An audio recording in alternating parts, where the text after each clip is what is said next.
The day I was released from prison, my brother came to pick me up, only to make me call off the engagement. The iron gates of Cobridge prison creaked open, spilling a thin blade of sunlight across the gray concrete. Inmate 847, Abigail Gibson, the guard called out. His tone was flat, routine. Your family's here to pick you up. Be good from now on. Don't come back. Family Abigail's lips curved into something that wasn't quite a smile. She accepted the small storage box from the guard, changed into the clothes she'd worn 3 years ago, a faded short-sleeved dress that hung loose around her frame, and walked through the gates without a word. The fabric scratched her skin, carrying the faint, musty smell of forgotten years. 3 years ago, the so-called Gibson family had appeared at the orphanage with a paternity test and tears of joy. Our long-lost daughter, they'd said, as if the whole world were watching. But once she arrived in Cobridge, Abigail realized what family meant to the Gibsons. It meant they already had a daughter, Daniela Gibson, the perfect child they'd raised like royalty to fill the void she was supposed to have filled.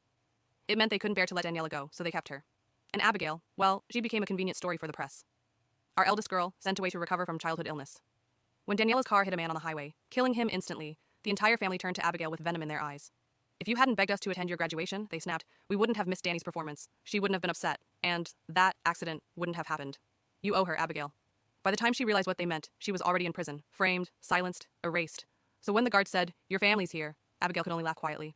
Outside the gates, a tall man leaned against a cream-colored car, the morning sun bouncing off his polished shoes. His tailored trench coat screamed wealth, the kind that looked allergic to dust. Stephen Gibson, her biological brother.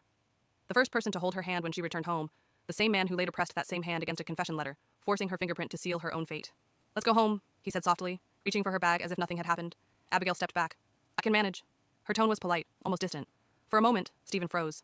The sister he remembered had always been easy to please, smiling at scraps of affection, calling him Stevie, in a voice soft enough to melt him.